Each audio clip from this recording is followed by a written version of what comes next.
ABC Listen. Podcasts, radio, news, music, and more. Looking at your finances more closely this tax time? On the ABC Business Daily podcast, we break down the stories shaping employment and the economy. And as the financial year comes to a close, we're breaking down what you need to know in a special tax series. Hear it now. Search ABC Business Daily on ABC Listen or wherever you get your podcasts.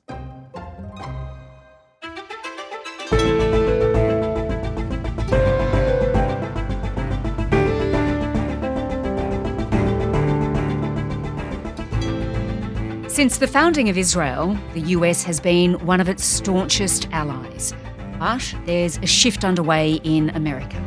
In recent weeks, Donald Trump and his deputy, JD Vance, have publicly criticised the Israeli leader, Benjamin Netanyahu.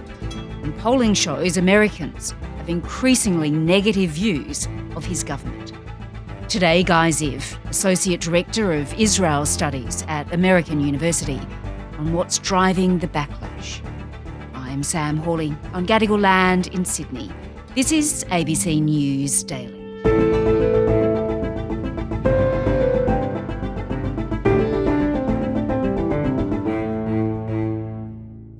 Guy, a few weeks back, there was a major shift in tone when it comes to Israel from the US Vice President JD Vance. During a White House briefing, he said that there were not many world leaders who are sympathetic towards Israel at the moment. Donald J. Trump is the only head of state in the entire world who is sympathetic to the nation of Israel at this moment in time. And he happens to be the head of state of the world's superpower. Tell me about that and what you made of it. So these are tensions that stem from a combination of factors, including an ill-conceived war that went awry, divergent interests between the U.S. and Israel, and Netanyahu's flawed U.S. strategy. And we normally think of Israel and the United States' interests as aligned, but more often than not, they are. When it comes to fighting Mideast terrorism, preventing Iran from going nuclear, promoting regional economic prosperity, and I can name others as well. But the MOU, the Memorandum of Understanding that was reached around the time that Vance made that statement, underscores an area of divergent interest. If I was in the cabinet of the Israeli government, I might not be attacking the only powerful ally that I have anywhere left in the entire world. All right, so Vance was expressing a frustration that Israel, wasn't fully on board with this MOU. That's right. And that was really the latest sign of tensions between Donald Trump and the Israeli leader, Benjamin Netanyahu, who, as you say, 4 months ago launched this joint bombing campaign against Iran. Trump's language in recent weeks, it's been changing too, hasn't it, when it comes to the Israeli leader? What have we seen? Yeah, we're seeing that there are now openly tensions between them. You're effing crazy. That's what US President Donald Trump is alleged to have said to Israel's Prime Minister Benjamin Netanyahu during a heated phone call over Israel's escalating threats and military strikes in Lebanon. If it weren't for Donald Trump, Israel would have been eviscerated. Your relationship with Netanyahu's... It's good, but we have to keep him a little bit sane. I think that Trump is expressing a frustration he has felt for some time with Netanyahu. And so long as Netanyahu played ball and the interests were more or less aligned, he was willing to kind of keep his thoughts in private conversations he had with Netanyahu. But in recent months, with Trump's decision to end the war, given the politics here and the midterms that are coming up, and Netanyahu's own interest in prolonging the war, now we're seeing these tensions play out in the open. And those comments from JD Vance and from Donald Trump, they're not the only sign of fracturing support in the US for Israel, because in New York City, we just saw the Democratic House primaries where 3 pro-Palestinian candidates got up. Just tell me about that. Well, we're seeing, and New York is a good example of that, we're seeing a growing segment of the left, politicians who call themselves progressives, taking stronger and more strident anti-Israel stances and kind of aligning with the Palestinians. And this began before the Gaza war. We've really begun to see a shift away from Israel, public opinion away from Israel since around 2018. But this process has really been accelerated in the wake of the Gaza war. And so a lot of the progressive politicians feel more emboldened than they had in the past to stake out kind of more strident positions vis-a-vis Israel. And these candidates that got up, they were backed by the city mayor, Zoran Mamdani. He's a really harsh critic of Israel. Now, I want to be very clear. We're talking about a status quo where children are being killed on a daily basis. More than 1,000 Palestinians have been killed by the Israeli military since the so-called ceasefire.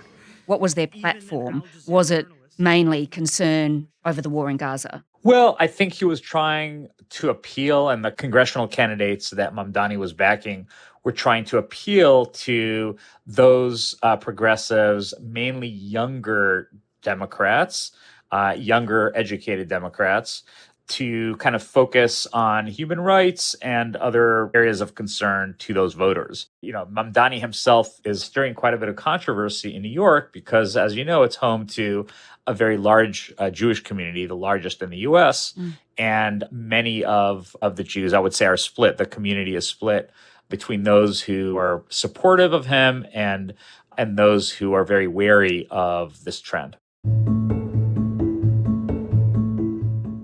Well, Donald Trump, he says the Democrat winners in New York City are radical socialists. Well, they're going radical left. They're going really, you talk about the Democrat socialists. It's really communist.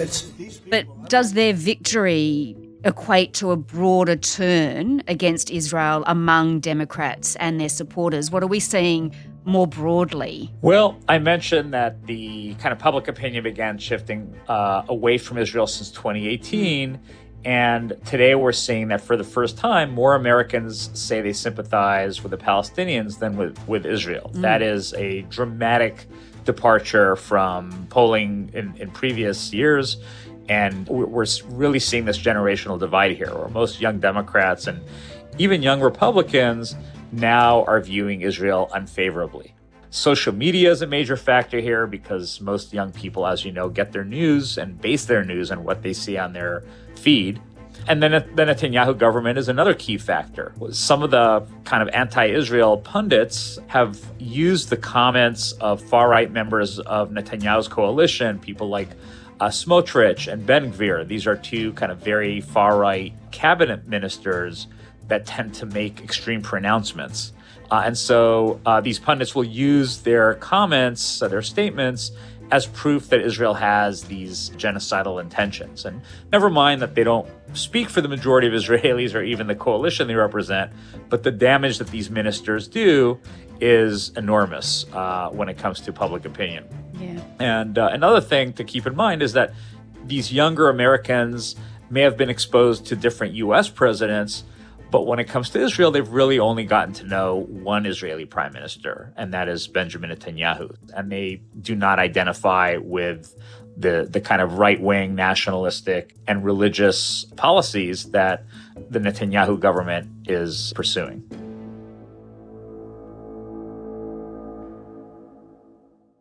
Well, Guy, let's turn now to how big an issue Israel and support for the Israeli government will be during the midterms in November for the Democrats and for the Republicans. There is now, as you mentioned, polling shows Republicans too are turning away from Israel. We've even seen some really staunch Republican backers, like the podcaster Tucker Carlson, shift away from Israel, haven't we? At some point, the United States has to get Bibi under control.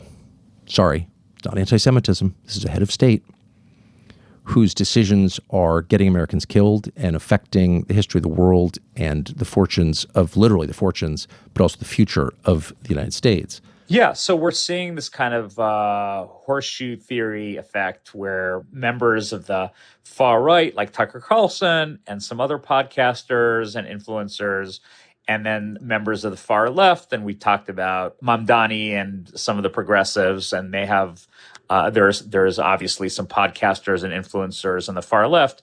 They're actually saying something very similar, which is that we in the U.S. should stop supporting Israel. We should stop funding Israel. We should end foreign aid to Israel. And we should be supporting the Palestinians rather than Israel. Big part of the current debate is this question over military aid to Israel, whether or not that should just be provided unconditionally as it is currently. It's billions of dollars in annual funding, isn't it? It is. So the U.S. provides Israel with $3.3 billion per year, plus $500 million every year for missile defense systems, like the Iron Dome is perhaps the most famous one. But there are others like Arrow 3 and David Sling. What some of these members of Congress are considering doing is targeting the FMF. That's the foreign military financing. That's the $3.3 billion.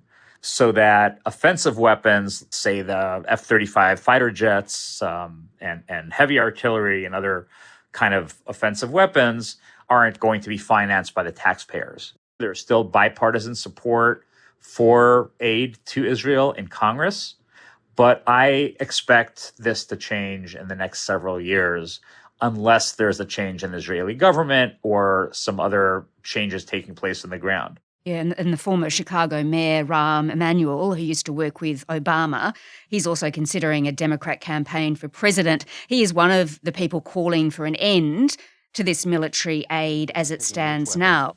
No more U.S. military as a financial assistance by the taxpayers for Israel. You're a country like all other allies of ours, Japan, South Korea, the Brits, the Germans. The days of taxpayers subsidizing Israel militarily, that's over. That's a big shift, isn't it? I mean, you would never have heard those words come out of Joe Biden's mouth. His support for Israel was ironclad, he said. The security of Israel is critical. It will always make sure that Israel has what it needs to defend itself. This bill. That's right. But Rahm Emanuel understands that this plays well to parts of the Democratic base today. There is a lot of anger at the Israeli government over the Gaza war, and they want to express that in the form of kind of punitive measures, such as conditioning or cutting foreign aid altogether. But we will indeed be hearing more of this kind of rhetoric in the immediate future.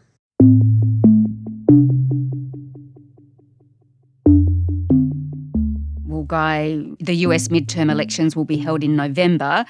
We've seen what's happened in New York City, as we discussed earlier. But tell me, how big an issue will the US relationship with Israel be across the country in the lead up to the polls, do you think? So we saw this in New York, and we're probably going to see this in several other major cities. But I think that foreign policy really only figures into the midterms to the extent that it impacts the day-to-day lives of ordinary Americans. So, keeping the Strait open and the ceasefire intact is politically important for Trump at this point, because what it would mean for voters who are concerned about their gas prices and prices of their household goods. I think that's going to drive the kind of rhetoric more than the specifics of, say, whatever deal emerges or doesn't emerge with Iran in the coming weeks. And in Israel, I mean, how is this shift being perceived there? Do we know? Well, so Israel has its own elections in the fall, which will probably precede by a few weeks our midterm elections in the U.S. And so the calculus there is different. For Israelis, this MOU with Iran was just a surrender to the Iranians. So in the past, Netanyahu, he was hoping to use Trump for his re-election campaign. But these days, Trump is not very popular in Israel. And so the original idea of using him for his election or re-election has now been scrapped by his campaign. As far as the erosion of support for Israel in the U.S., there is a sentiment in Israel that the world doesn't quite get the trauma of October 7th and the idea that Israelis continue to feel vulnerable in the wake of ongoing threats from Hamas in the south and Hezbollah in the north. So there is clearly a disconnect, I would say, between Israelis and how they're viewing the situation and then everybody else, including Americans. So, Guy, what do you think? Will this be a lasting shift in US support for Israel, or is it just a blip that will correct itself? I mean, Israel remains the most trusted ally of the United States in the Middle East, and there is a big and very strong Israeli lobby in America, isn't there? Yes, and it's really too early to tell whether this is a long-term shift or not. In the case of the national elections in Israel, I would think that a different government wouldn't necessarily reverse this deeper shift because it is generational and it's tied to the war itself, but it could certainly stop the erosion. And so we will, I think, know much more once the next Israeli government forms and once we have our own midterms here, what the direction is going to look like here in terms of the future of U.S.-Israel relations. Guy Ziv is an associate professor at American University's Department of Foreign Policy and Global Security and the associate director of Israel Studies. This episode was produced by Sydney Peed and Anna John. Audio production by Sam Dunn. Our supervising producer is David Cody. I'm Sam Hawley. ABC News Daily will be back again on Monday. Thanks for listening.